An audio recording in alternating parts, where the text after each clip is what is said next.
All right, we're here today with Adam Mico. If you don't know Adam Mico, I don't know how you're listening to this podcast. Adam has come into the Tableau scene out of Tableau Magic. He is joyful. I mean, I don't know how else to put it. He is everywhere. He's doing collaborative vizzes with people. He is writing one of the hottest blogs out there. It releases every Saturday. And if you're missing it, you are truly missing out. And he's just one of the kindest people I've met. He is the exact spirit of what you want to see in the DataFam, always promoting others, always just being a cheerleader for everything. And I am really excited to be talking with him in some medium besides text. How are you doing today, Adam? Doing very well. How you doing, Zach? I'm doing well. It's we are recording this a couple days before Christmas, so both of us are sounding pretty laid back for a season where, in reality, there's probably a ton of things we're supposed to be doing right now instead of this. Let Amazon do it. Yeah, I mean, those people running around the facilities, hectically gathering our last minute shopping purchases. It's funny you say that. My wife did a shipped order rather than us running to the grocery store this afternoon. So right now there is some sad person running around Kroger about 2 miles from my house, gathering up all these items to bring here so that I can be recording this. So I'm very happy to be talking to you because I really wanted to see you this year at the Tableau conference. That didn't happen. Right. But you were felt, obviously, with your Vizzy win and lack of you there, because honestly, you sort of hit really big and fast in the community. Well, that's shocking. It's just kind of shocking to hear because I came into the community just wanting to have a place to belong to, not knowing if I really belonged, because you just don't know these things. People are nice and kind and so forth, but being an Aspie and so forth, it's kind of hard to be able to see what's real and what's not, and be able to read emotions and be able to read stuff through text and whatnot. But when I was able to listen and quote unquote see the replay of the Vizzy Awards, I sensed how strong the feeling was, and it did really mean a lot to me that people really did appreciate having me in the community, and even though I was new to the community, that I had some sort of impact. So it was really important for me to see that, because I knew at that point that I really belonged somewhere. I mean, no doubt, it's you certainly do, and it's your presence and your import is really undeniable. And I'm just happy to be able to call you my friend, because, I mean, frankly, when I first met up with you, we started talking and we hit it off real quick. And it really wasn't that long. You pitched a collaborative viz, and I hadn't really attempted that before. And that was a really fun, unique experience. And I've working on another one right now. I know you've done a couple of those. What is it about like collaborative vizzes that really gets you going? Well, for me is that I could see certain things that other people can do, certain eyes that I don't have, that could really bring out something really special into a vision that I have that I can't quite grasp. But I know that the person that I'm working with has the ability to grasp that. So between that and whatever I could do, I can create and share a viz that I'm very, very proud of, especially with something that I've been holding on to a long time, or something that has a lot of meaning to me. So it's really important that for me that I could do that with people, because in any other tech space, it's very hard to do that, especially when you have a lot of teams that are working and not sharing information. So when you have the ability for people to freely share information, as well as not be selfish about that, and want to share with you and want to share credit, it's just amazing to me. The other part is that it really helps you build friendships in the community, and it gives you, and it helps you learn as well. So there's so many things that are just so beneficial about having a collaborative viz. And I learned that right away when working with you, that you were such a great team player, and it was helpful to see that. And I was just so overjoyed by the result of our viz, and that it hit so many levels with Tableau sharing it across all social media platforms was just a huge thing. And it was just shocking to me, but I knew a lot of it had to do with what you're helping with me with in the Viz with the design and so forth. It made me see things that I couldn't see, and that was just so awesome to me. It's funny you say that. I'm the collaborative Viz I'm working on right now was with the guest prior to Kate Shaw. We're working on a Girl Scout cookie Viz because I've been curious for years about, like, it seems like, you know, the Girl Scouts are out there, they're moving and shaking, they're selling all these cookies. And then I have all these friends who, I have two daughters, and I have all these other friends who have girls in the Girl Scouts. And I hear, you know, oh, we had to shell out and buy these uniforms and the activity fees and all these things. And in my head, I'm like, these girls are selling cookies like for a third of the year. They're making all this money because I've seen the articles, you know, they make $800 million a year off selling the cookies. Like, where's the money go? Like, right. I've just been curious about that. You know, I'm not like accusing the Girl Scouts of like money laundering, but I'm just saying, like, is there a volcano base or chalet or something that I'm not aware of? Like, how's the money not making it back down to cover sort of those uniform fees and stuff like that? So I sort of started rolling with that, and I was like, man, I've wanted to do something with Kate. I've really loved some of her, like, she's great at design. I've really loved some of her work. Insanely good at design. Yeah, I'm like, I'm going to pitch it to her. Like, hey, I have a basic premise. I have a single aspect of the Viz that I'm starting with right here, and I've collected some data. What do you think about the idea? And would you be interested in jumping in? And thankfully she was, and we've been rolling on it, and it's fun. It's really fun to Viz collaboratively. Until you meet the Girl Scout Mafia, and then it becomes a little bit scary. But that's what my fear would be, is meeting the Girl Scout Mafia and then realizing, well, I maybe it wasn't the best idea to create the Viz. But it sounds like a really fun Viz and a great premise.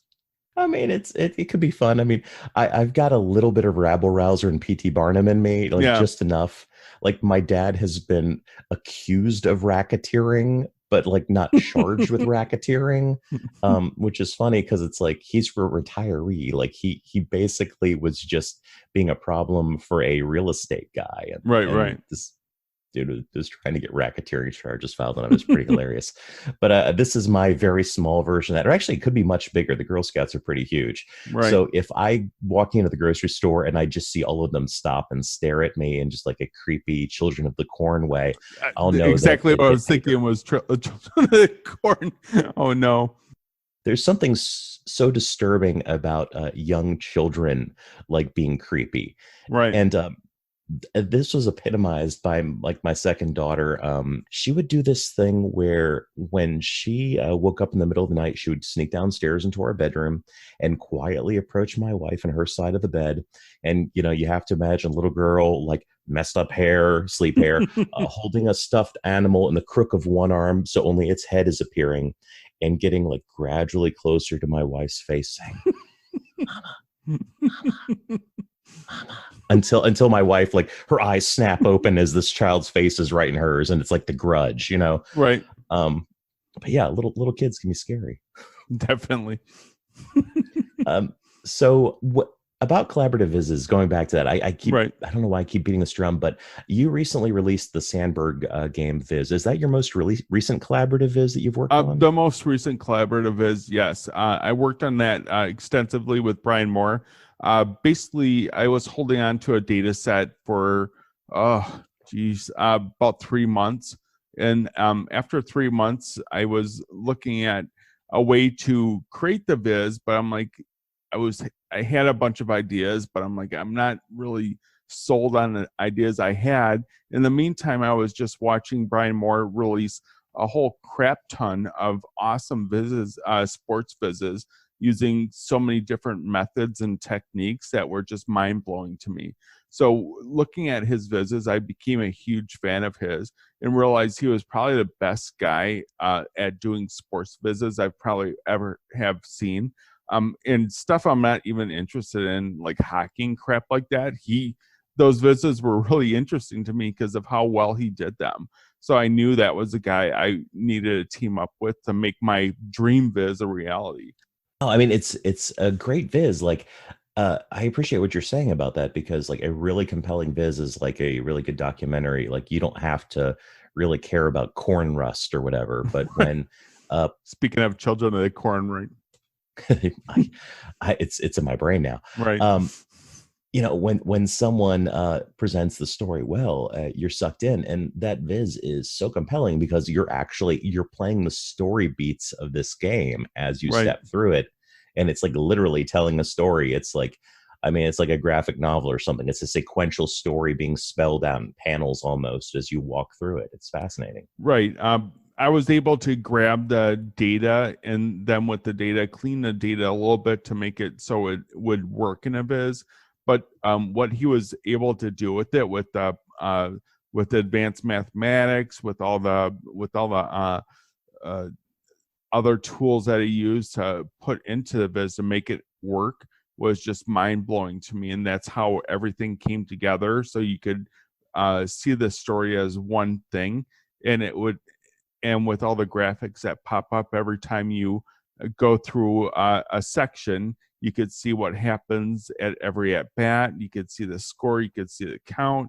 You could see who's pitching, who's hitting, and what the result was. And the coolest part was the probability part, where you could see the probability all through the game, where the Cubs were like at the most of the game at 5% or less because of how they approach, because of how far behind they were. And it was just amazing to see the comeback and witness that as a child, but then re-witness it through this visualization was what made it even more special to me. So seeing the end result of it just made me feel very nostalgic and very happy about what transpired. And then I built a new friendship with Brian. He's a sensational guy. His wife is very patient because he was working on this pretty much any time he had disposable and not so disposable, driving car, responding back to messages and so forth.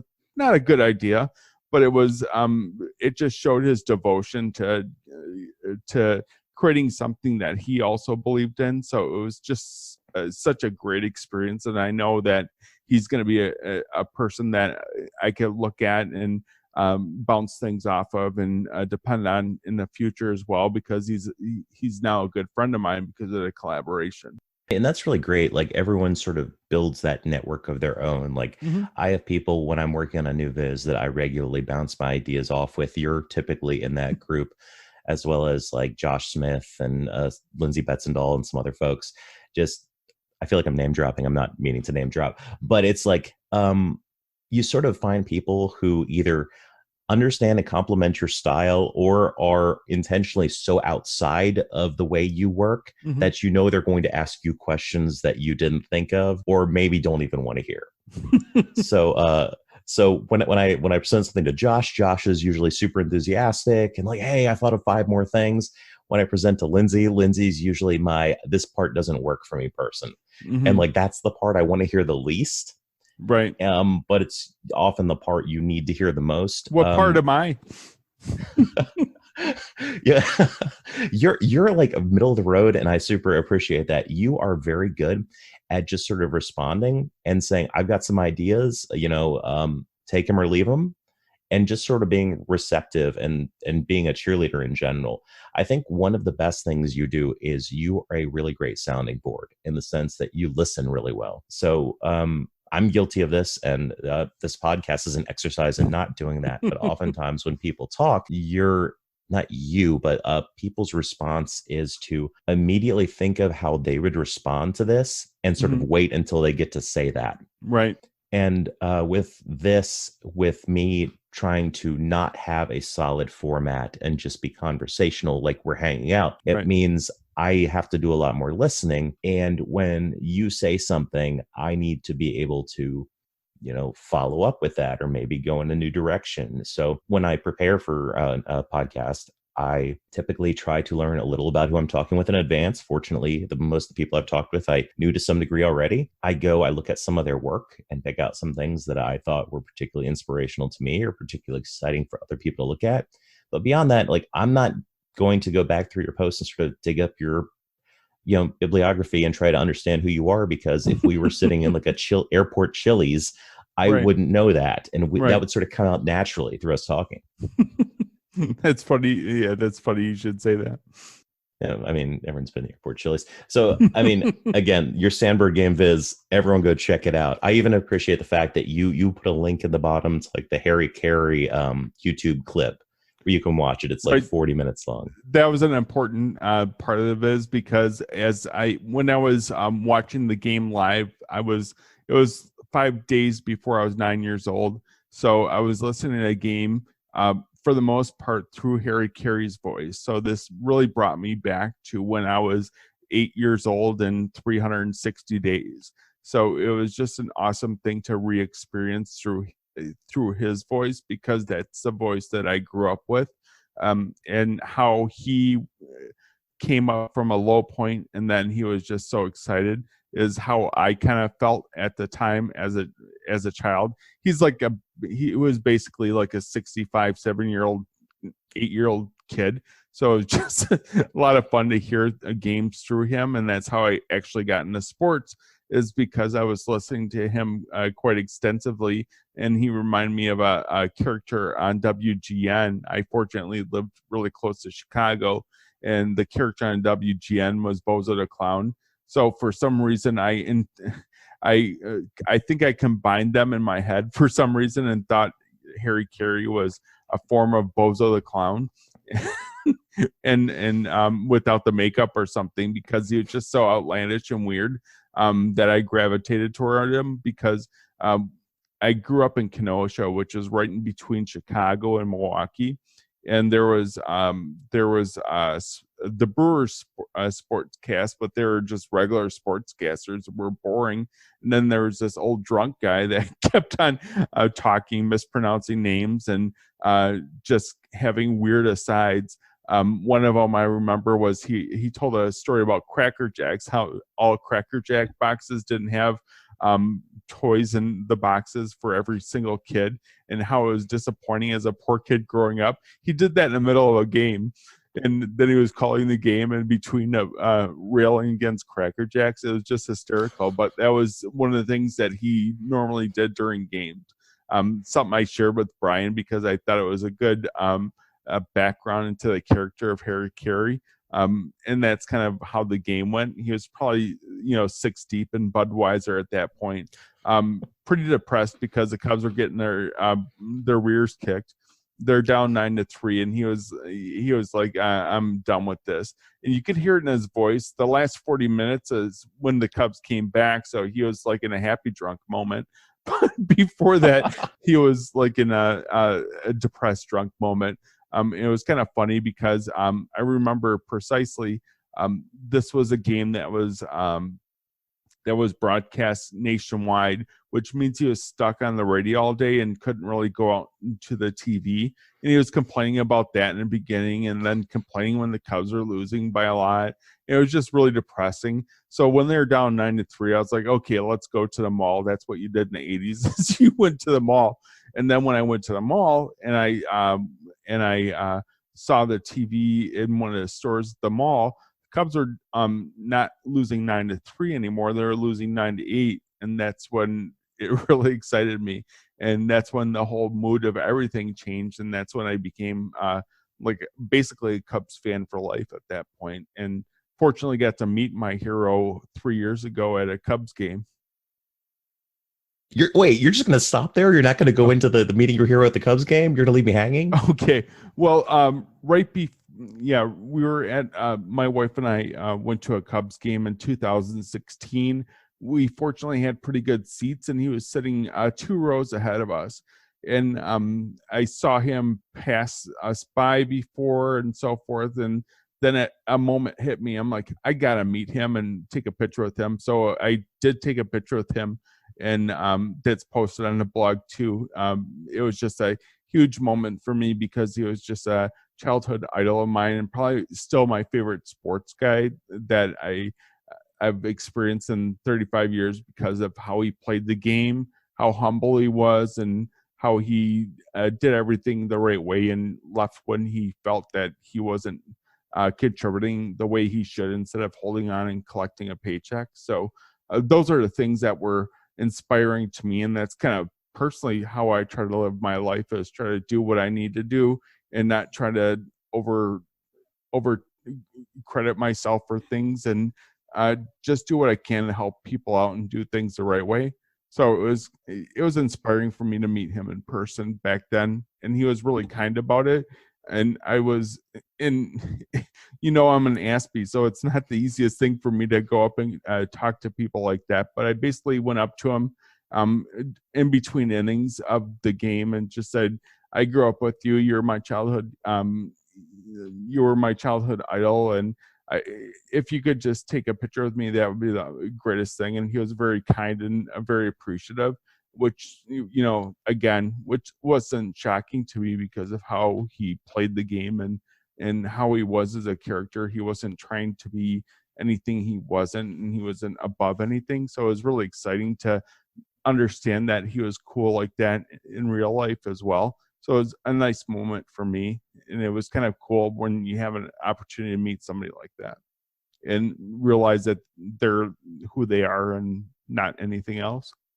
I essentially did that same thing at TC18 to Chantilly Jaggernoth, so I know exactly. No, it's the most awkward introduction ever, where I spotted her across the room at Fanalytics, rushed up to her and went total fanboy. And, "You're Chantilly. I love your work. You're the best. It's so great to meet you." And then so that's, if you start things off that way. Just wait till Data 20. I'm going to be the same way to everybody. In everybody's face, but no hugs, just handshakes. But pretty much I'll be fanboying everybody, I guess, because I just am so impressed with our community and how well they work and what they could produce on such a consistent basis. It's crazy to me. When you are working in a silo and so forth, you just don't see that. But when you see what people share every day, either in a blog or a Viz or whatnot, and what they're able to accomplish, it's just amazing to me. And I'm just so appreciative of being part of something like that. It's just so cool to me. I mean, it is so cool. And one of the things I really appreciate about it, and I sort of never put words to it, but you found the words for me, which was, you said there's not really a hierarchy. Right. And that made a lot of sense to me. And I really appreciated that, because one of the things that really defines the Tableau DataFam community is that you see people just being generous with their time, being kind to each other, supporting other people at all levels of experience, and just generally not having a lot of ego about it. Right. That's the main thing. That was one of the big things that drew me into the community right off the bat, was that when I just strolled in, if you will, I kind of nudged over by Tuan Wang from Tableau Magic. He just said, "Oh, Adam, you should join the Tableau community." And I'm like, "Oh, on Twitter, the DataFam community." And I'm like, "I don't know. I've been on Twitter before, basically memeing, and that was about it. But nothing more than that." I just thought it was kind of a crappy place to go. But then when I was introduced to the community, and everybody was so cool with me, and you were one of the first people that was just really open and kind with me. I didn't know how to take it at first. I thought, "Oh, this is weird. Am I joining some sort of weird cult or something?" But the more I learned and the more I could see from people, the more genuine I know everybody was. And then seeing some of my heroes that I was following long before I joined a community, like Ken Flurledge and a bunch of other people like Andy Kriebel and so forth, and how cool and how open they are with the community and so forth. It's just insane to me. And I'm like, wow, I could be part of something that my data heroes are all part of and are all spending a lot of time and contributing greatly toward. So that just drew me in big time, because at that point I was just kind of like bored with everything, and I needed to join something that was fun for me and that I could contribute to. And realizing that there was this community, I was just like, wow, there's a place I can go to and be a factor and then be impactful, and it could be also a lot of fun. And that's kind of what I was looking at the time. And the more I was involved with the community, the more I realized that was that was the case and how fun it was for me to be part of something like that. It's not work or anything like that to help people get to where they want to go and help answer questions, help provide feedback. That's all fun for me. So doing that and people being very appreciative of that, and people spending time to do that with you as well just means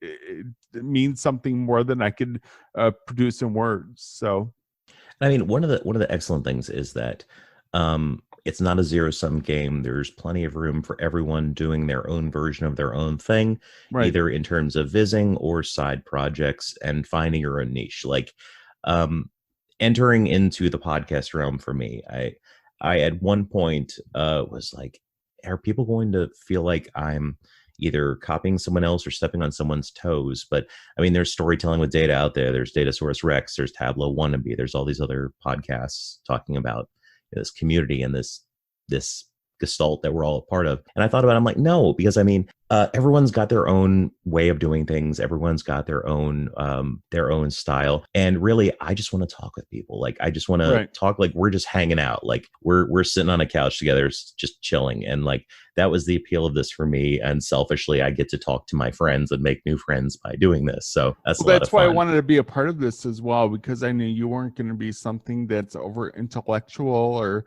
something that was dull or whatnot. You would be someone more of a conversationalist, somebody that could draw people in outside the community, even or people that are kind of tinkering within the on the realm of the community, but don't want to completely get in. They could realize that, you know, we're not a bunch of stuffy people and so forth. We're just regular people that happen to like creating data visualizations and talking about nerd stuff. So basically that's what we are. But we're normal people for the most part. And you've got the exact same thing going on. I mean, not the exact same thing. You've got your own style, obviously, going on with your blog. Your blog is it's the one blog I always feel compelled to read. And I say that because it's got so much of you in it. And it's got, I've described it as like a punk rock aesthetic.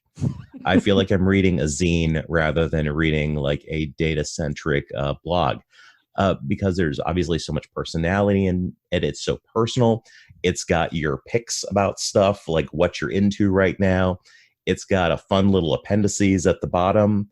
I mean, it's the opposite of academic. And I mean, if you ever see me like waxing poetic academically, you know I'm full of it, because I fell into this career backwards out of an IT profession. So like, I don't have any of the theory down. I didn't come up through any of the education in this. It's all just been purely naturalistic and doing the wrong thing enough times that I eventually got to something that seemed correct and relevant.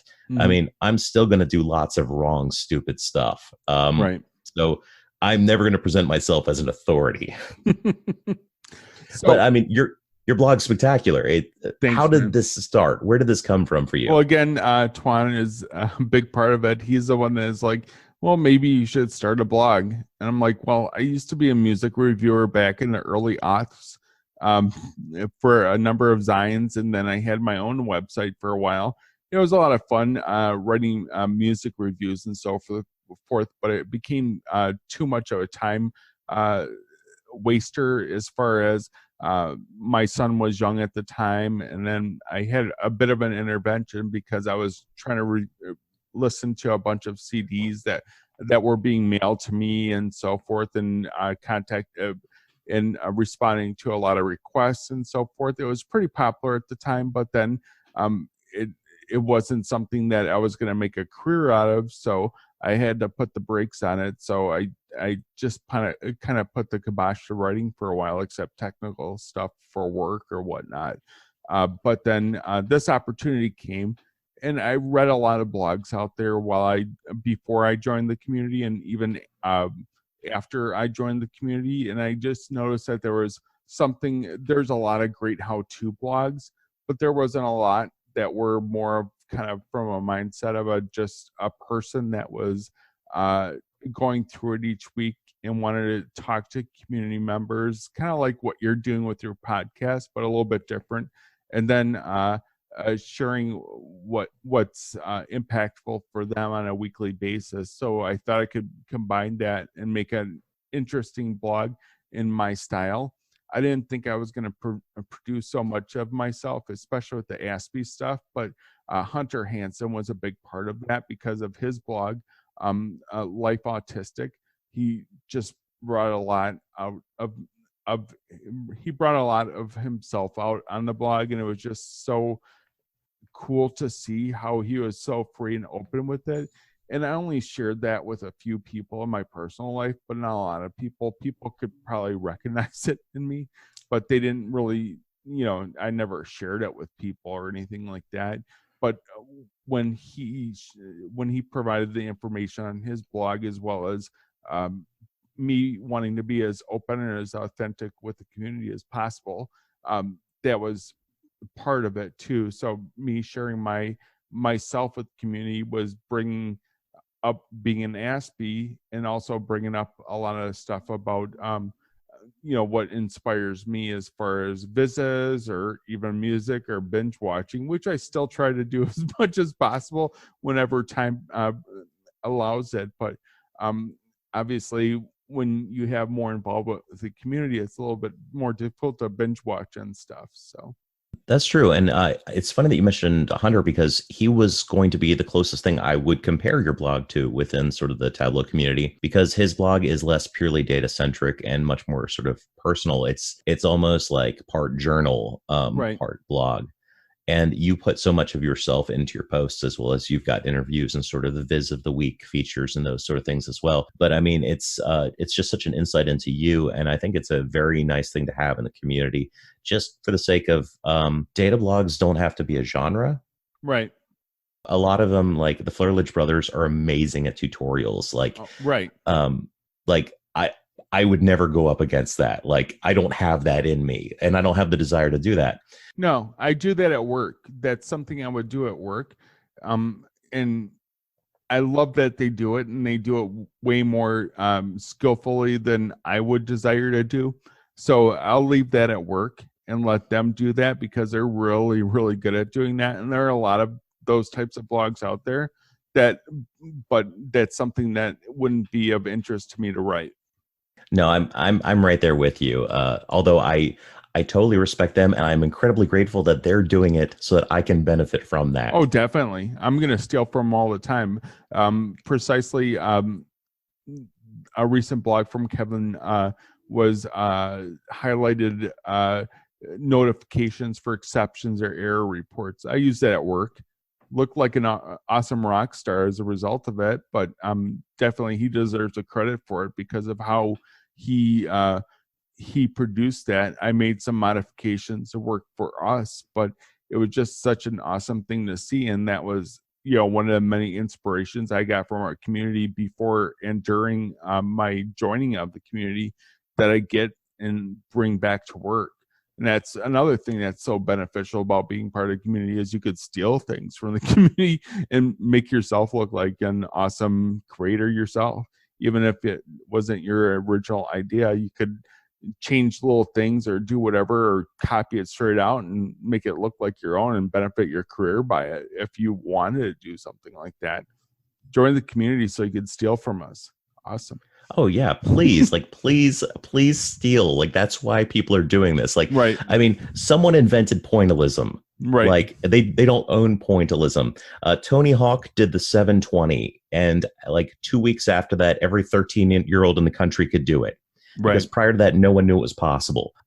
So I mean, break down the barriers, hack stuff, come up with a new technique, or even just be really creative with how you use conventional techniques. But it's like, you'll benefit from it personally by having done it, and everyone else will too. Right. I wanted to mention, circling back to music, because I see that, that's been a big part of your history personally, and it's a big part of your sort of portfolio. You have 31 Vizzes right now, and the most common topic amongst those is music. Right. What is like your white whale Viz? I mean, it seems like the Sandberg Game might have been that, but is there something in terms of music? You've done Elvis at least twice, from what I can see. Right. Well, you're a big part of the most important Elvis one. As far as white whale Vizzes, I think when when Sean Miller releases the rest of the 2019 data. The white whale viz for me is how to create something for the 6 complete decades that the data is available for Billboard, and how to put that together and what way to make it really fun and cool and not too overbearing for people, because I could do something but it would be overbearing, but I want to make it into something that would be accessible to people. And that's the difficult balance between both of them, is like, how do I make it accessible, and how do I, because I want to do a lot of data analysis. That's kind of like my what I love is the data analytics part of it and breaking down data, but people will be turned off by that because it's gonna, if I go into too much fine detail, it's going to be really boring for people. So that's the hard part, is like, how far do I break it down, and what do I do to make it interesting? I think a big part of it is when Tableau enhances the dynamic parameters, as well as having their animations available, transition animations available on public. That will be a big game changer for a lot of people, and I could see a lot of Vizzes going in that crazy direction, and that would be kind of a fun direction to push something like that toward. Totally. I mean, why not have fun, right? Right. Having said that, this has been a lot of fun. And as we're wrapping things up, I want to thank you again for coming on. This is a conversation I want to have with you for some time. So I'm glad we're getting to do it, even if it's not face to face. Sort of is. And yeah, I mean, we can see each other right now. Right. He can see the mess of a room behind me, and I can see him looking absolutely chill in his office at home, which looks wonderful. But thank you again. Is there anything you would like to promote? Anyone you'd like to shout out? Anything you'd like to say to everybody before we sign off today? So if you have selected your Zen Masters, it's a great thing that you participate in something like that when Tableau gives you an opportunity to nominate Zen Masters, Tableau ambassadors, or whatnot. It's important that you really take part of that. The next thing I'll be working on blog-wise is talking about the people I'm going to nominate for Zen Master, and kind of backing them up, as well as people that also, even though I haven't nominated them, that should be strongly considered for Zen Master for their work in visualizations, community blogging, speaking, and so forth. So it's going to be something that I take very seriously, because I know the direction of our community is very dependent on who we have as our Zen Masters and as our community ambassadors. So that's something that I want to make sure that's out there, and I want to promote, because we need to speak as one and share who we really think are deserving of those honors, and should be able to carry that weight forward. I couldn't agree more. Thank you again, Adam, and let's do this again soon. Sounds good. Thanks, Zach.